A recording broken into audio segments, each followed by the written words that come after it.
It's a special conversation. I have Priya Ravindran with me, who is talking to us all the way from Ukraine.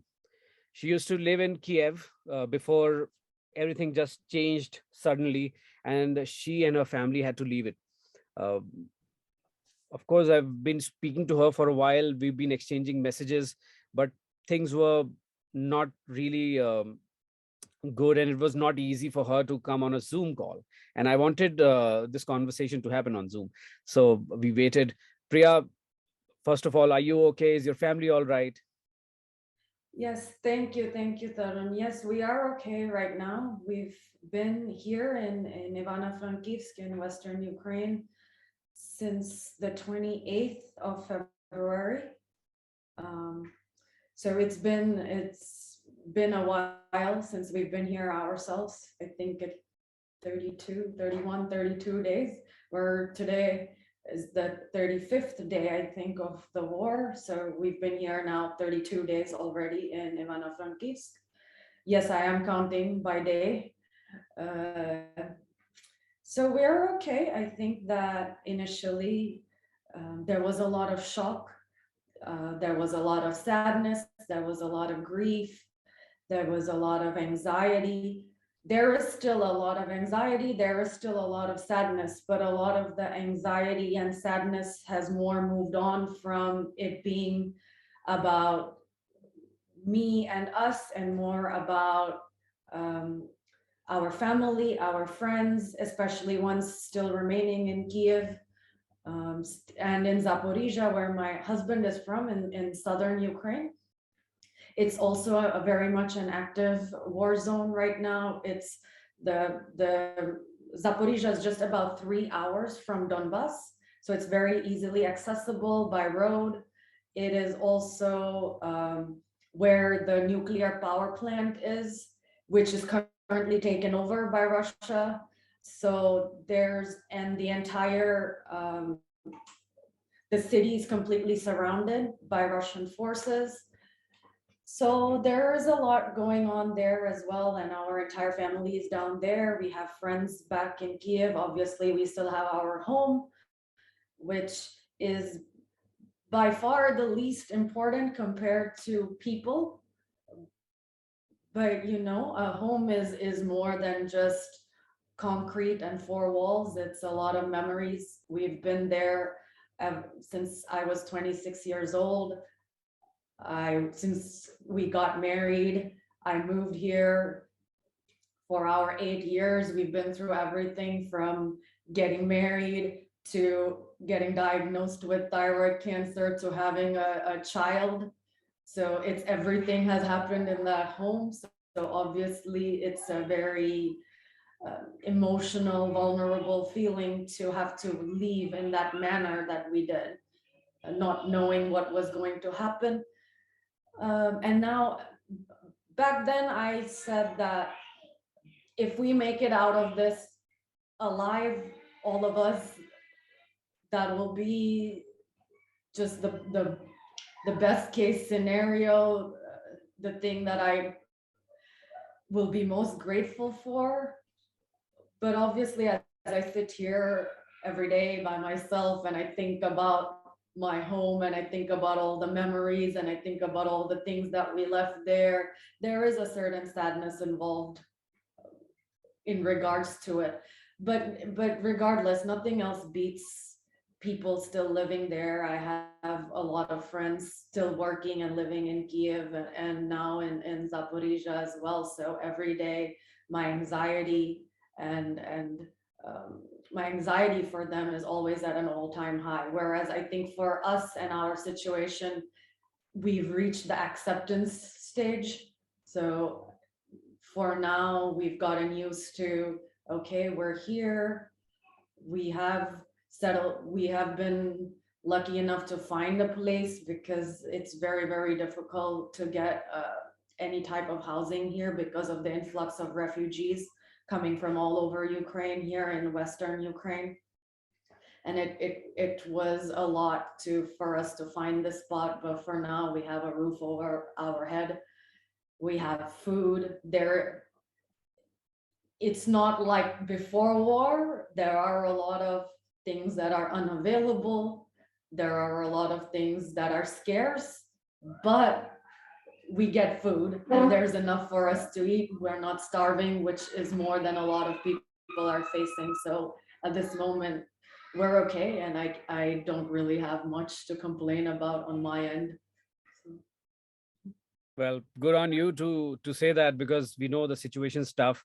Leaving your home literally overnight, and just moving to a completely new place, and just trying to survive. Um, Please take me through what really happened. When did you decide that, okay, Kiev is not a safe place and we will have to move? When did that happen for you? And then how did you do it? yeah, so it's something we had been discussing for a few weeks actually before February 24th, which is when the announcement and everything started. Be- Obviously, it's something that has been on our minds for 8 years now since Donbass got invaded, Crimea before that. But Kiev and most of Ukraine, 95% of Ukraine, was free and independent. Oh, That's it. that's that's my Hi. son coming in. Sorry. No, it's totally cool. Yeah. So it's something we had been discussing it's always been on our minds, on every person's mind here, but it's something you put at the back of your head, like we have Kashmir in India, so it's not something we constantly think about if we don't live there. But obviously in December, when Russia started amassing the 200,000 troops nearly at the border, it's something that we started thinking about, and more so in February, starting February, when all the intelligence reports were coming out that they were going to invade. Obviously, I think at that moment in Kiev, I can tell you that not a single person had moved out. No one was withdrawing money. There was no panic buying. People might say it was naive, or people might say that um, we were living in our own la la land, but I think it's more just we've learned to live with such a situation for so long that the attitude was, well, we'll decide what to do when it happens. And in that process, we had been talking about it, what was going to be our plan B in case the worst happened. So my husband had started withdrawing um, some cash just about early February, just in case we had to move. We started actually, interestingly enough, on February 23rd, the day before. He had been to the grocery store, so he bought a bunch of groceries, including a lot of non-perishables, canned items, packaged instant coffee, things like that that we can carry on the road. Some baby food, oats, quick oats for Neil, our son, um, which turned out to be quite in our favor because he few hours actually after he went to the grocery store, he went on Wednesday morning, the 23rd night, sorry. And that night we had gone to bed, and he woke up at 4:30 and I woke up at 5 in the morning. And as I woke up, I came into the kitchen where he was sitting, and he was looking very grim faced, and he said, it's happened. They have attacked. They're here in Kiev. I've already heard 3 explosions in the past 30 minutes. Um, right now, I'm waiting to see what the government's saying.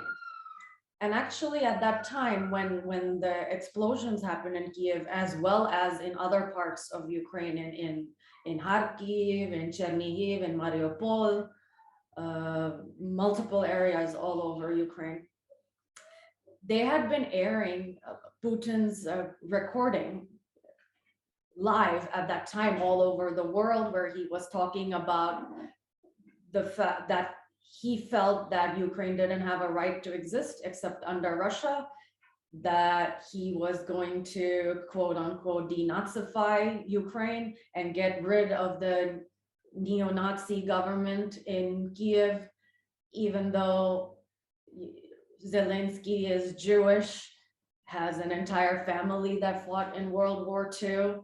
But that's the context and the pretext that he gave to invading all of Ukraine.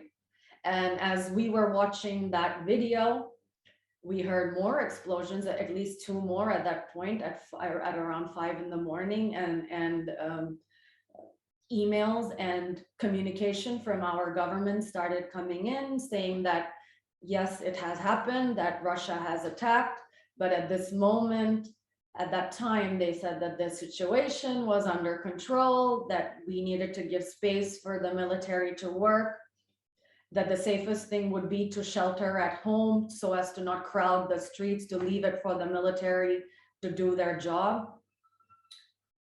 And so at that point, we decided, okay, we were going to be here in Kyiv because that's what the government was telling us, to not leave. Even though we could see on our street, there were a lot of cars that were leaving. But we decided at that moment, especially because we didn't have a car of our own, all the tickets to Western Ukraine were sold out for days, at least a week after that. So it didn't make sense for us to take a child and go and line up at the platform at that given time, considering the communication that was coming from our government. And even though we were hearing explosions, the government was saying that it's not necessarily a Russian missile. It's most likely our air defenses working. So we needed to just let it be and stay at home and let the streets be empty for the military. So that's what we had decided to do on the 24th, which was a Thursday. And as we were staying home, we also decided to pack. We decided to pack our emergency backpack in case the sirens went off and we needed to go shelter, needed to go to a bomb shelter. And we were also preparing a suitcase in case we were able to get a ride from our friend. We were communicating back and forth with some friends to see who was available, who was driving, and who was planning to go where. And if we could get a ride with one of them, which later on in the day, one of our friends, my husband's childhood friend, contacted him saying that he and his mom will be going to the West and they'll be there. They were willing to give us a ride.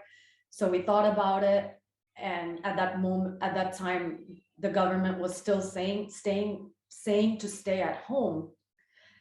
But we just said, well, let's just go, because in case it gets worse, at least here in the West, we'll be a bit closer to the border. So if anything, we can make a dash for it, especially with Neil. I think Neil, our son, if he wasn't there, I think maybe we would have stayed, but because his safety, his priority was everything for us, we decided we're getting a ride now. If our friend was to leave, we wouldn't have anyone else in Kyiv to give us a ride later on if it got really bad. So we just decided we were going to take our chances and drive. And so that the next morning, the 25th, Friday, our friend's mom was still in Zaporizhia. And so she had to drive from Zaporizhia to Kyiv. And she reached Kyiv only in around 4 in the afternoon / early evening. And so she came back, and she and our friend were packing. And then we left at 10 o'clock the next morning on the 26th, which was a Saturday. We loaded all the cars. They had 2 cars. We loaded all the cars with our suitcase and their stuff. Neil, and we left at 10. And at that time, tensions were really high because we had read right before leaving that there was the possibility that an active fighting was going to break out in the area that we were staying at. And actually, rewinding a little bit, before we got to our friend's place, we had decided that we would take the subway to go to his place so we could all be in the same location, so we could leave the next morning together quickly. And as we were leaving, there were a lot of, we were on the street walking to the subway. And at that time too, we had to leave our home in a hurry because the same thing, we read that there was going to be possibility of active fighting. So we got everything together, we shut everything, uh, just quickly left with with a suitcase, our backpacks. Each of us was carrying a backpack, wearing the one jacket that we were wearing and the one pair of shoes that we were wearing. Um, and then we went through one of the back streets, not through the main street, just in case, because we felt that the main street was probably where, if there were going to be tanks, that's probably where they would be coming from. And as we were walking through a back street, which is actually a really nice promenade where a lot of families walk on a nice any given day, there were a lot, at least 3 explosions that we could hear.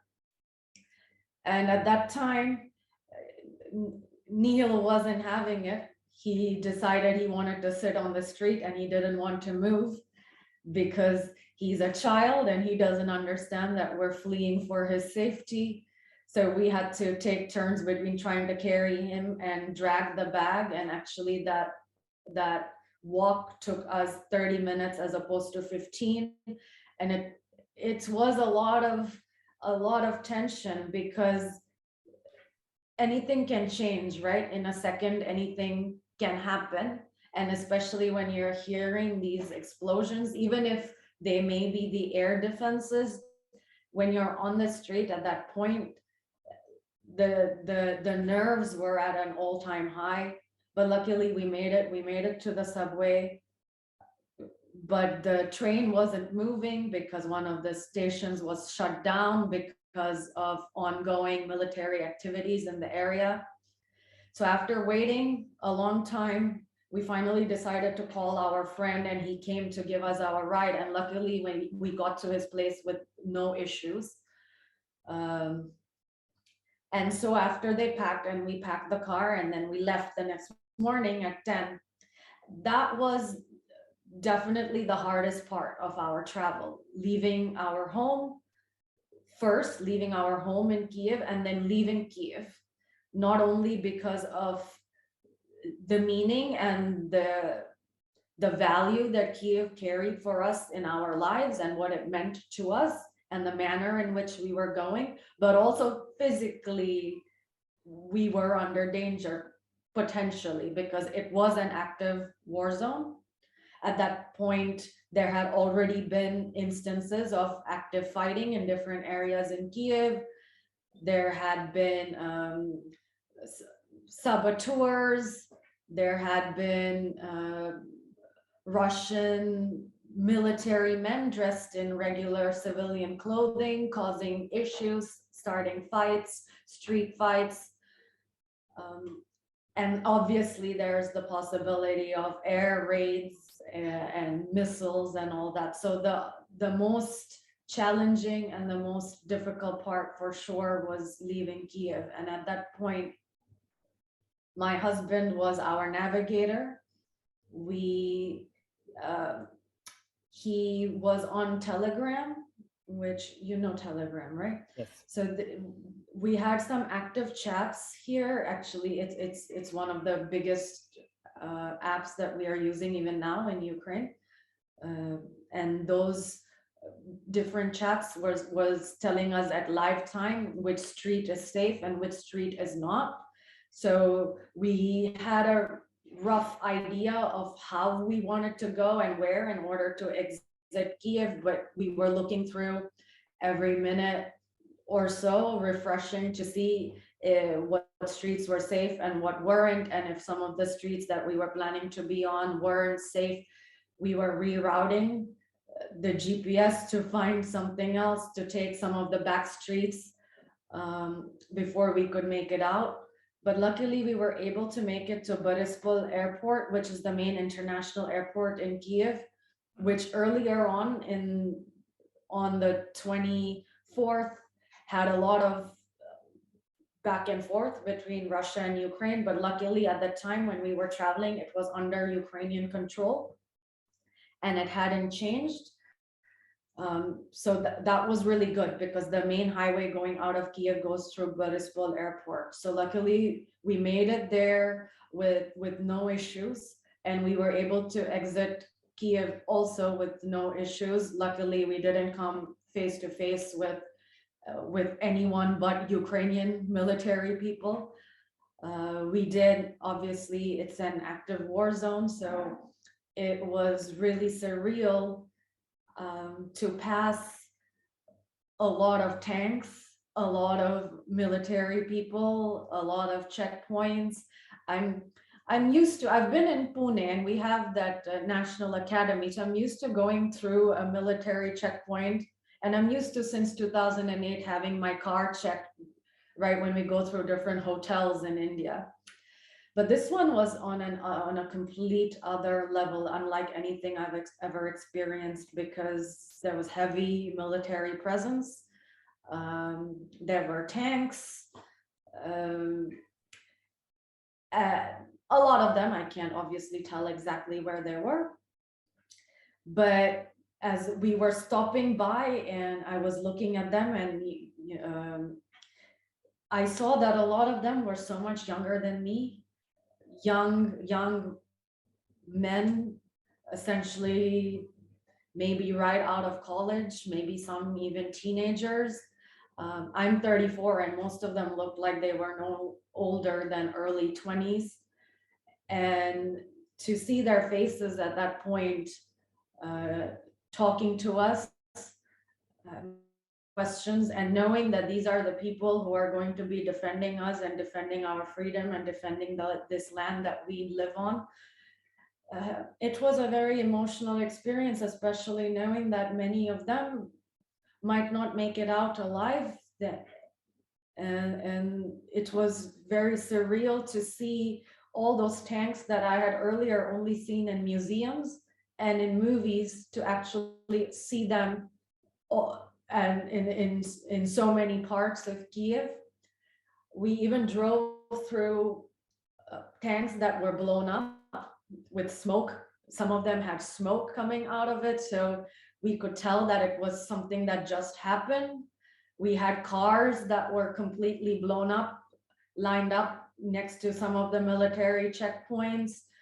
Um, my husband was positive that it was a Russian equipment, but I couldn't see any symbol. The Z that is now very indicative of Russian military wasn't on any of those, so it's hard for me to say that. But it's obviously surreal at that point, knowing that that tank or that car had been blown up, and this is where we are right now. But I have to say that all the Ukrainian military, they were all very professional, very grounded, in spite of the anxiety and the nervousness that I'm sure they all felt, even if they signed up for it. There was no screaming, there was no, they tried to keep you calm. They were all very professional. They knew exactly what they were doing and how they were doing it. And I really commend them, because this is unlike anything that the country has experienced since the Second World War. And so I was and I am completely very impressed with everything that they have achieved in these past 8 years, and what they were able to do so quickly in the short amount of time that everything happened, because for so long Russia was saying they weren't going to invade, and then it all just happened all so quickly. And luckily for us, once the Kyiv was the hardest and the most intense area at that time, but once we left Kyiv, it was more or less okay. There were some other cities and towns where there had been issues. There had been some shelling, there had been sirens. We drove through one town in central Ukraine that actually had an air raid siren go on as we were driving through it, but we had no idea where to go. So we just kept driving and we hoped for the best. And luckily nothing happened. We just had to stop a lot at nighttime because there was curfew everywhere in Ukraine, all over the country. So we couldn't drive through the night. We couldn't drive longer than mostly 10 p.m. in most areas. So it took us, what should have been about an 8-hour drive took us about 3 days. So we left on the 26th morning and we got to Ivano-Frankivsk on the 28th in the afternoon. Yeah, and so since then we've been here. We were staying with a family of our friends, actually Neil's godmother, who's from Ivano-Frankivsk. We were staying with her family. They were nice enough to offer us a room. And since then we were able to find our own place, and we've been able to move here and set something up and have somewhat of a semblance of normalcy, even as we may have multiple air raids go on, sirens go on every day. But compared to so many other areas right now, Kyiv, Mariupol, Chernihiv, Kherson, actually a lot of surrounding areas of Kyiv, Demidov, where our nanny is from. Her area is occupied. It's under Russian occupation. On that day, on the 24th, she had actually come home. She came to get money, and we had actually thought, she said, if you guys are not leaving, you can come to my place. I have a basement, we can shelter together. And that is what we were planning to do as our plan B. But when our friend called and we left for the West, that morning, we read that Russia had moved into her territory. It was completely taken over by tanks. That bridge that connects her town to Kyiv was blown up, and Russian tanks were moving in and out of her area. We tried calling her multiple times. We couldn't get through to her. Luckily, about a week after we came here to Ivano-Frankivsk, she was able to answer our call. She was able to get some signal, and she told us that she's okay. Her daughter had come to shelter with her at that point, that they were under occupation, that she could see Russian military men from her home and tanks going in and out. But for now, her home, her pets were all okay. Food was running low because everything was closed and they cannot leave their home. And that was the last we had heard of her until a couple of days ago, when we found her on Facebook, because we hadn't talked to her in at least another 2 or 3 weeks after that. And we were really, really worried because the situation wasn't any better in her area. But we found her on Facebook and we sent her a message, and she luckily sent us back that she is now in a safer area. They did manage to leave, she and her daughter. And now they are contemplating their next moves as well. But at that point, we could have been there, because if we hadn't gone to Western Ukraine, our plan was essentially to go to her place, because we don't have a basement where we live.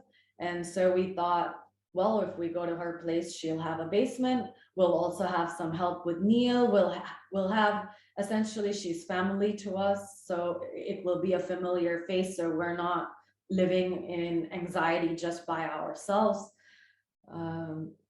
So for us, we got someone else, and we chose that path. But unfortunately for her, she lived under immense stress for nearly a month. But I'm so glad that she's out for now, and she's okay. Under relative safety, of course, nothing is safe in Ukraine right now. Everything is under threat. The entire country is under threat. But if you compare it to Kyiv, she's okay. We're okay. Right. Uh, Okay. yeah. So that is how we made it here. Tell me one thing, just to give us a little perspective. We're watching it from afar. Uh, we hear things on a daily basis on news, and there's all kinds of stuff coming up. But if you were to tell us about your life in Kiev on a normal day before the war, how would your typical day look like? I just want to understand, when you left Kiev, what did you leave behind? The normalcy, and what were you doing? How would your normal day go? Where did you go to work? What did your husband do? How, everything. Yeah, I had a very normal life, just like so many people in the world. Uh, I work as a journalist at UATV, which is a state network. It runs in multiple languages. And so I work at UATV English. I work as a journalist for the website. Uh, and before Neil was born, I was working full time. And actually, after Neil was born, I went on maternity leave. And then COVID happened, and so I extended my leave, and then obviously now we're again in this situation. Although I'm still writing things on my own here, at home. But yeah, I worked there. My husband worked for an IT company. He also worked and is still working full time even now. He worked even when we were driving, actually, from Oh, Kiev, he was working. So he was on his phone, partly on his phone working, partly looking through all the chats to see if it was going to be okay. But that is the reality now. Many people are working while traveling, working from home. We work in our bathroom multiple times a day because when the sirens go off, we take shelter in the bathroom. So my husband's on his laptop, I'm on my phone because my laptop is not so quite so functioning. So most of my work is right now on my phone. We give another phone to Neil to entertain himself, and that's our life now. But before, we were going to work every single day. Uh, we had on the weekends, we would either go out for a walk in our area. Before we had Neil, we would go out to restaurants, we would meet up with friends, we would go out to get drinks, we would on when the weather was good in Kiev, which is about 3 months of the year, we would get coffee, we would walk near the riverside or the lakeside, or walk near the beach. We used to travel in within Ukraine, outside of Ukraine as well, internationally. We used to go visit our family in Zaporizhia every few months. Uh, yeah, we fairly normal did life. I just just hope. Hmm. just everything that, you know, 30-year-olds, 20-year-olds do, and most people do in their lives. Really, nothing stands out that was different. Hmm. Um, and now I think we have some sense of normalcy. I mean, it's a very different normal, but it is our new normal right now. Hmm. We are still working. We still now obviously we don't have help, so we are working. We are taking care of Neil all together at the same time. Um, we do have a roof over our heads. We eat food. We're not running out of it right now. The only difference is um, we have sirens go off I get text messages on my phone about sirens and when they start and when they end. And when that happens, we take our laptop, our phone into the bathroom with Neil, and we work there. And that's now our new normal. Prices must have gone up. Your regular supplies, daily use things. How is that happening where you live now? Yeah, they've gone up a lot. We paid at least 2 or 3 times the amount for just a pack of diapers than before. Um, Grains have gone up. I think our groceries, we're already paying twice per visit than we used to for the three of us. Everything has gone up because gas is more. Obviously, supply is difficult because in order to get where we are and in different parts of Ukraine, they have to go through active war zones as well. So maneuvering through the road is dangerous and difficult for them as well. So sometimes things don't get here on time, things don't reach. Um, they're also paying for gas for a lot of their employees. Um, so everything is expensive here. It is difficult, and I think that we're not super rich, certainly.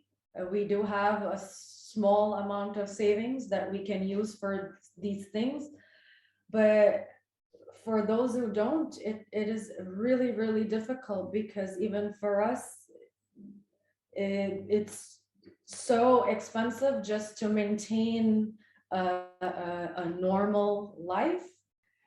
Um, and I couldn't even imagine that for people who do not have that ability, what they're going through, because to a certain extent, the fact that we have been able to establish a certain lifestyle also helps mentally. And when you don't have that, that affects you psychologically even more.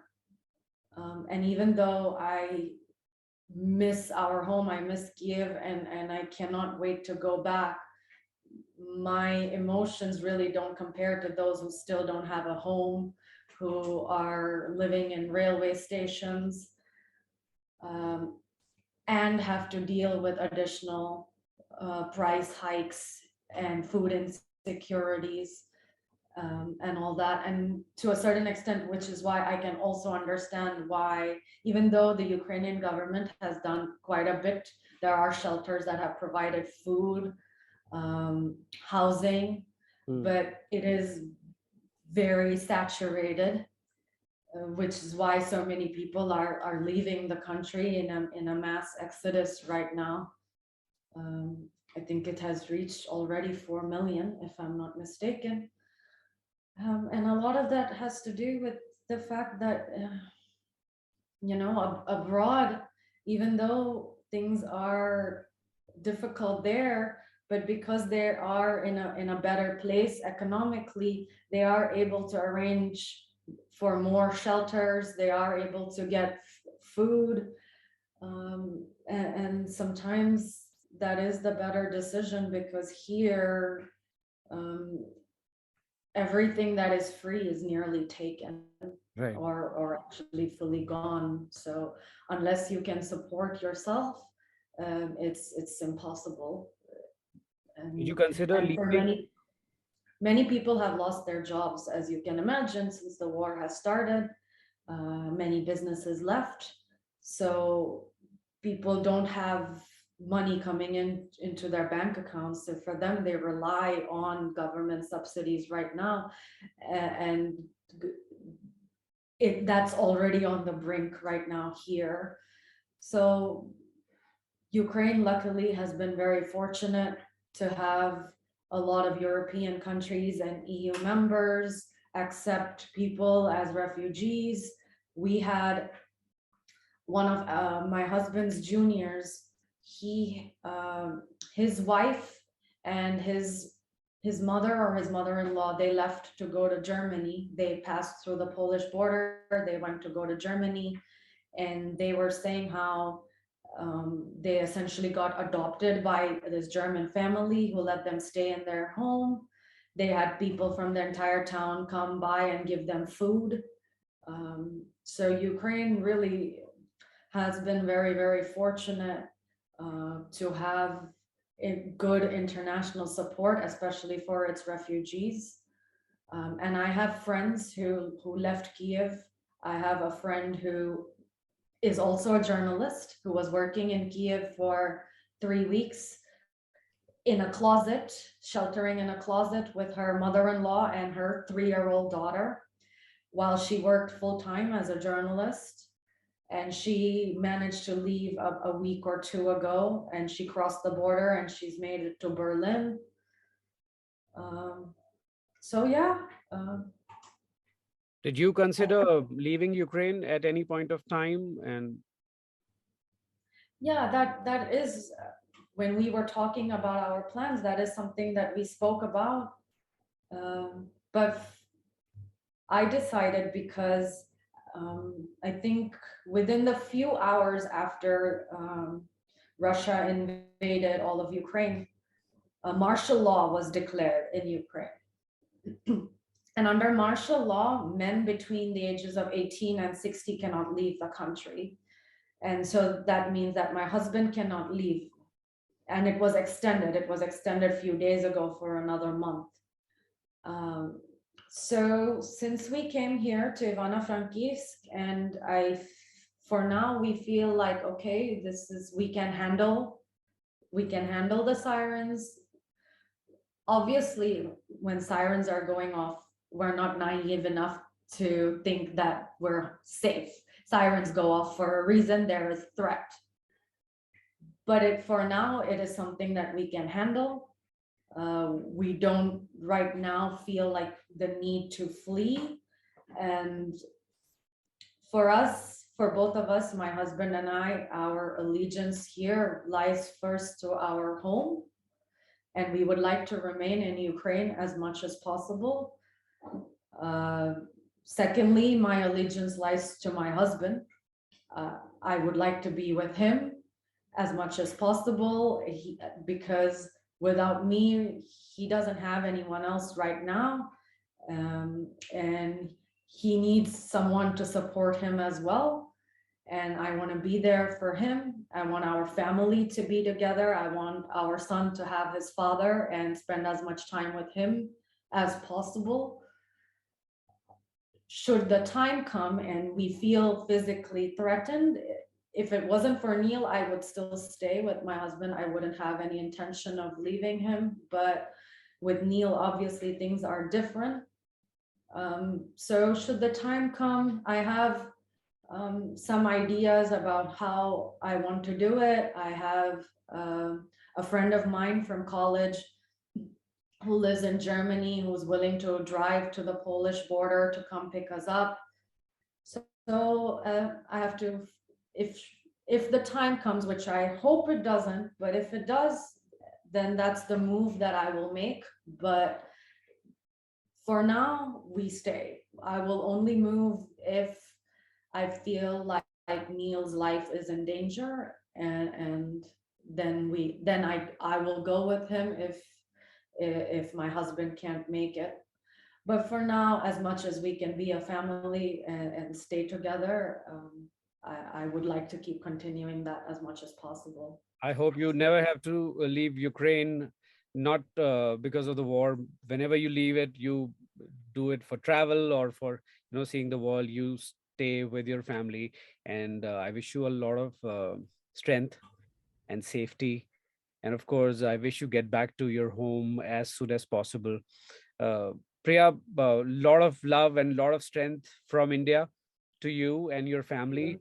Is there anything that you want to send out as a message to everyone who may watch this video? Anything that you want to say? Yes, I have a few things I want to say, actually, a couple of things. Um, I know that there's a lot right now being said in the Indian media because of India's neutrality in regards to Ukraine and Russia, which I think is really unfortunate because, for one, we've had a lot of Indian students in Ukraine. Um, Indian students, it might be unknown to a lot of Indians because normally we hear of Indians going to America or going to the UK. But there are a lot of Indians who come to Ukraine, especially to pursue medical degrees in the south, in Kharkiv, which is now going through huge humanitarian catastrophe with nearly most of its city blown up. There are a lot of, or at least there were a lot of Indian students in that city because Kharkiv has the largest number of medical universities in all of Ukraine. In Zaporizhia, where my husband is from, there is also a very popular medical university where I have personally seen a lot of Indian students going in and out of in downtown Zaporizhia. And so, Indians can say, well, this issue doesn't concern us, but it does, because there were hundreds of Indian students. And I'm not sure right now if they remain, but even when they were for the first few weeks of the war, their lives were in danger. Those in Kharkiv who were being bombed every single day, their buildings were being shelled, they were getting air raid and missiles being struck into their building. Um, People in Zaporizhia whose lives are still under threat. This is personal to Indian citizens. It's not just, a conflict between Russia and Ukraine. It is very much personal.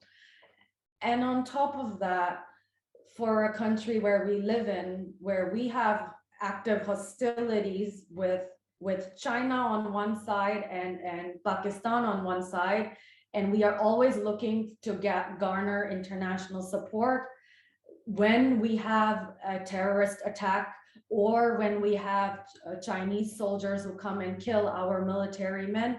We look to the support of the US, of Europe, of other Asian countries to support us as we're fighting these threats internally as well.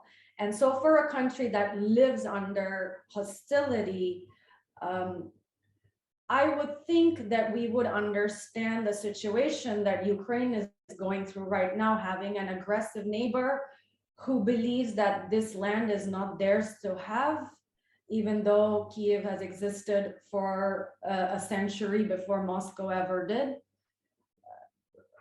And as long as that belief exists, Ukraine can never be safe. And India understands that feeling of not ever being safe and of constantly being under threat. So I would think that there would be a bit more empathy on the side of the Indian government and Indian people, knowing that we ourselves depend on international community support when something happens to our country. So that's the second point. And so I just hope that maybe at some point it will change. I still hope for the best because I think that economically wanting to preserve neutrality, when you are being neutral along with the likes of China,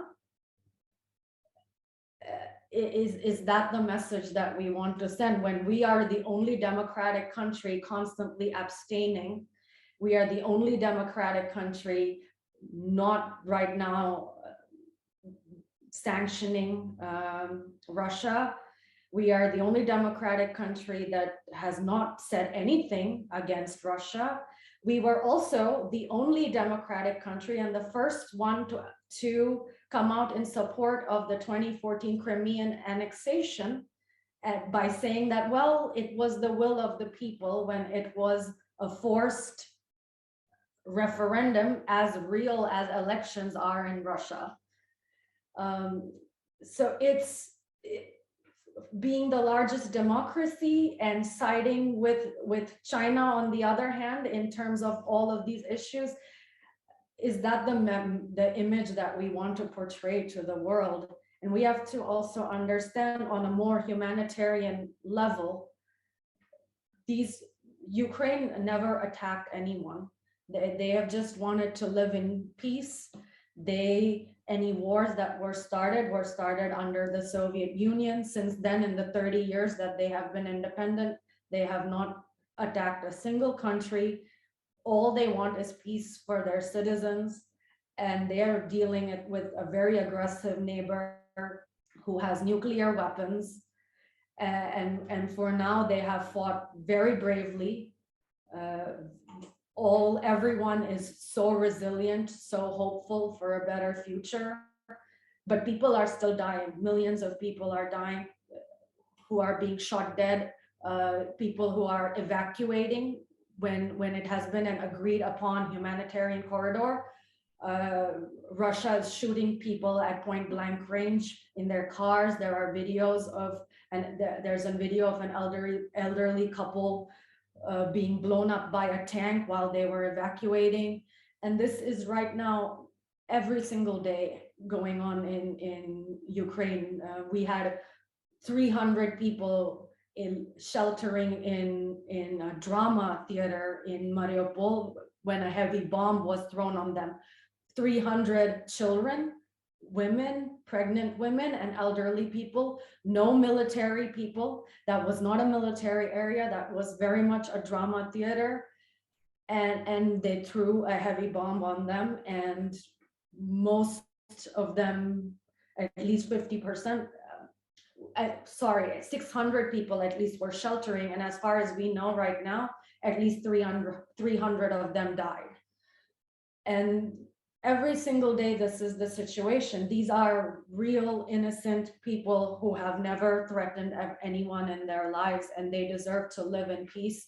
And I hope, being the largest democracy in the world, facing these issues ourselves, that maybe our government, our leader can understand, at least on a humanitarian level, that we cannot support a country that is, regardless of what their defense ministry is saying, please understand that that is propaganda. Their media is not free. They're not even allowed to say the word war in Russia. If you say the word war, you can be jailed for up to 15 years. So anything coming out of their government and their country needs to be taken with a grain of salt, because they still continue to just say that civilians are not targeted. But we have radio messages and videos of civilians constantly being targeted. And so I just hope, as an Indian myself, as a human being, that will change our views on this at some point going forward. So yeah, that is what I want to say about that. And I also want to say, for people who are going to listen, if you are interested, please, in donating, any amount of money will do. It doesn't have to be big, but you will be really protecting the freedom of 40 million people in this country. So please, if you can, please go to savelife.in.ua. And so it's savelife.in.ua, and you have all the instructions as to how you would like to donate, whether to the military or for humanitarian purposes. But we would really appreciate it. Ukraine would really appreciate it. And yes, you will be donating for the freedom of this country. So thank you. That's all. Thank you for taking out time and speaking to us. I know it's not easy to just even go on with your day-to-day life, and then taking out time and getting on this call. Must have been You must have made a lot of arrangements. We were trying to do this for a long time, and could do it now. Priya, thank you so much. All the best, and we'll connect again soon. And I hope the next time we speak, you'll be in Kiev, at your home, and safe and sound. Thank you. Thank you so much, Tarun. Thank you. It was nice talking to you.